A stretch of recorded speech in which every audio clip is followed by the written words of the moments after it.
With me right now, candidate Jeff Gunter, Dr. Jeff Gunter, for District 3, running for Congress. So tell me, at what point did you decide that you wanted to sort of transition your career from being a successful doctor into running for Congress? Because not everybody would want to do that. Such a great question. Actually, no one's ever asked me that question. Yeah, right. So that's really good. We're off to a good start here. The reality is we all, probably like yourself and the people who are watching right now, we all have skills that we don't know about. And I started to get a little involved in politics, and it turns out that I had a skill. I had a skill for actually using my doctor qualities of caring for people, taking care of them, and applying it to politics. And really, I viewed it as I've always been kind of involved in charity and philanthropy and things like that, but I wanted to catch the fish more upstream. I wanted to have more of an impact. And how can you have more of an impact than actually being able to represent 1 million constituents or 5 million constituents or represent your country? So it just made me feel that, well, if I really want to have an impact, if I really want to make a difference, why not get involved in politics? And I had a skill for it, and so far it's been working out great. Sort of in the politics realm, but you were former ambassador, right, to Iceland? I was. Yeah. I absolutely was. Yeah, it was an amazing honor by President Trump. And again, it's just about showing leadership. It's about being involved, being engaged, not being concerned at all about getting something in return. They're not being worried about having a quid pro quo. All I did is help people, and I've done it for 35 years. And as a result, I got the knock on the door, and President Trump said, hey, how would you like to represent the United States of America, represent myself in Iceland? What was that like? Amazing. It's the opportunity of a lifetime. Look at it. I went there. I was confirmed by the Senate, 100-0. Even Democrats voted for me. Jackie Rosen voted for me even. So here I had the ability to really to get 100-0 vote from the U.S. Senate. And I went there as exemplary plenipotentiary with the full power and authority of the President of the United States. It's really, really a true honor. So tell me, when you look at running for this office and the issues facing the constituents there, what do you think is at the top of the list? Well, I think really these conservative policies that we've all been the direct beneficiary of really, they need protecting. They need us to be able to keep those policies going. For instance, people are all happy, left, right, center, that the border is closed. They couldn't take the fact that we had fentanyl killing people in the street. They also were concerned about crime in the street. They were very concerned about illegal immigration running rampant. And what does that do? It raises the price of housing. It raises the price of food and everyday staples. And the runaway inflation has been an incredible problem.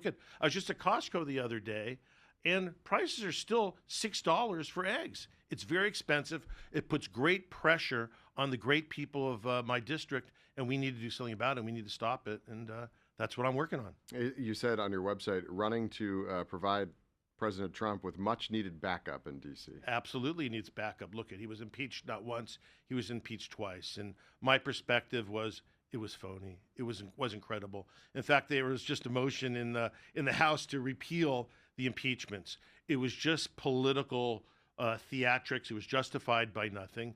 But we can't have that happen again. And if Republicans lose the House, it's going to be an absolute disaster, not only in terms of President Trump getting impeached, but all the great policies that we all like that are really helping everyday Nevadans. You wouldn't be running if you didn't think this was possible, but flipping this seat, it's been a while since a Republican sat in it. It's a really great question, because I had people try to convince me. They said, well, we could probably get you more support if you run for seat 1 or Congressional District 4. And I said, no. I said, Susie Lee is the one who can be beat. She's really out of touch with the voters right now. She's been there a very long time, and she's the one who's most vulnerable in this race, and I'm the one who can absolutely beat her and take her down. When you say she's out of touch, is there a particular issue, anything in particular? I mean, I know a lot of people talk about $3 million stock trade. I mean, is that... When was the last time you made a $3 million stock trade? Never. And nailed it pretty well, So things like that. If you think about it, she voted to impeach President Trump. She basically was an aider and abetter of Joe Biden. So all the policies that we don't like and all the things that really affected our everyday lives. I mean, we're talking about borders wide open. We're talking about runaway inflation. It was probably like 20%. All the terrible things that happened to us for the last 4 years of Joe Biden was a result of the aiding and abetting of Joe Biden by Susie Lee. Let's just talk about, I'm a physician. I'll ask you the question. Was Joe Biden with it? Was he really with it? We look at all the great things that are going on in the White House now. He was hanging out at the beach, in Delaware on the weekends. He wasn't working, didn't know where he was, did the kind of weird handshake stuff like that. Who let that go on? Who was the person who was responsible for letting that go on? It was Susie Lee. And that's why she's out of touch, and that's why she's vulnerable right now. Speaking of being a physician, I want to talk a little bit about some of the issues. Healthcare costs, a lot of people have concerns about that. Any thoughts on how you can work to fix that? Another brilliant question, guys. The experience you have? Another brilliant question. Thank you for asking it. We have to have competition over state lines. We absolutely think about it. Competition is what brings prices down. It absolutely brings prices down. Why can't we compete for our health care over state lines? Why can't I have, Blue Cross of Nebraska? Why does it have to be exclusively of the states? It needs to be brought down through competition. Secondly, we need to actually get illegal immigrants off our healthcare system. The money that is being spent right now on illegal immigrants getting health care is not appropriate. We need to put American citizens first, and that'll bring down the cost of health care as well. And I love President Trump's Trump RX. Why should we be paying so much for our medicines, much more than any other country? So we need to actually be paying the lowest price. Why? Because America is the great innovator of all these great medicines, and we should be the direct beneficiaries of it because we're supporting it. Energy independence also on your list of issues. Drill, baby, drill. That's the bottom line. Look at America right now is the #1 oil and gas exporter. I've been endorsed by the oil and gas workers of America. A huge endorsement. Think about it. So many wars, so many conflicts have focused on energy. So what could be more greater honor than being endorsed by the oil and gas workers of America? And President Trump has literally made us the #1 exporter of oil and the #1 exporter and producer of natural gas. It's so important for America. That in of itself is going to bring prices way down. Once we resolve the conflict in Iran, things are going to come down dramatically. And right now, the price of gas is too high. We all agree with that. Price of eggs is too high too, but we're going to bring it down. What's your stance on public safety? I know supporting backing the blue is part of the party platform, but here in Nevada, I'm supported by them. I'm supported by the Las Vegas Police Protective Association. I understand how important blue is to all of us. Blue lives matter. Blue lives matter. Blue lives matter. And the problem with politicians today is they always run the other direction. You see the police have issues, and look at every profession has issues. If you're a physician, if you're a teacher, if you're a well-known reporter and broadcaster, you have those situations. But what we need is politicians who are going to stick up for our great men and women in blue. And if you think about it, when the gunshots are heard, when the robberies are going on, where do they run? They run to help us, and they need someone who's going to run and help them. And that's why I'm endorsed by them, and that's why I urge you to vote for drjeffgunter.com to support our great men and women in blue. One of the issues that comes up a lot when we talk about our economy here in the Vegas Valley, obviously we have the Strip, we have so much of hospitality that we have as part of our economy, but how do we diversify it? Well, I think we have to attract other industries in here. And that's one thing that we've seen. I saw a great governor of Texas, Rick Perry, who's a friend of mine, became Secretary of Energy. He went on a tour. He actually, when he was governor, he went on a tour and recruited businesses to come to Texas. Well, I want to do the same, and I want to bring businesses here to Nevada.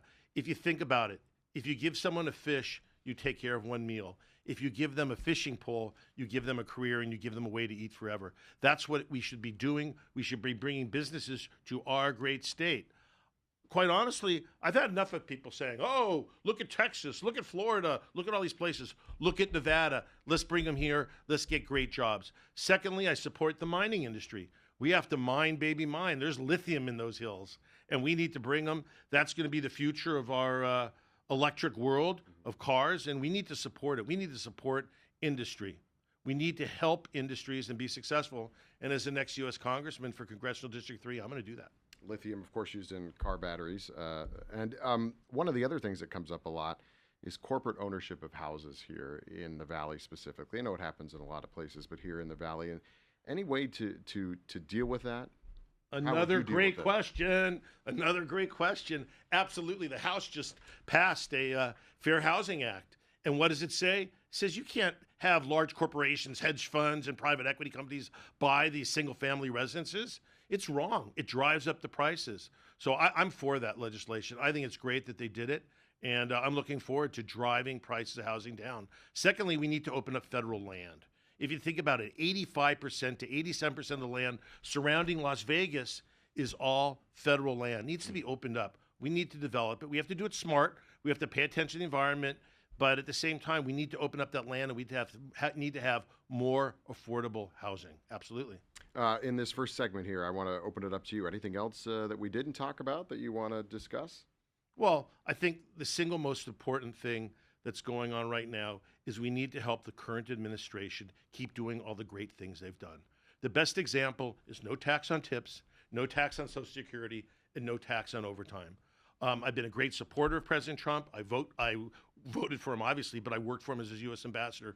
We need to double that. We need to triple it. If you think about it, we are a hospitality state. And why can't we, if we did it once, why not do it twice? Why not double it? So I say double no tax on tips, double no tax on overtime. And the one that really gripes me is we need to double or triple the no tax on Social Security. Our seniors have spent their entire life putting into Social Security. It's their money. And what does the U.S. government do? It actually taxes them when it gives them back to them? Like, huh? I don't quite get that at all. Doesn't make any sense. So as your next U.S. Congressman, seniors out there, I promise you, we will push hard to not only double, but triple no tax on Social Security. It's crazy. I don't quite get it. Do you get it? Well, we'll see what happens. We'll see. Right? Yeah.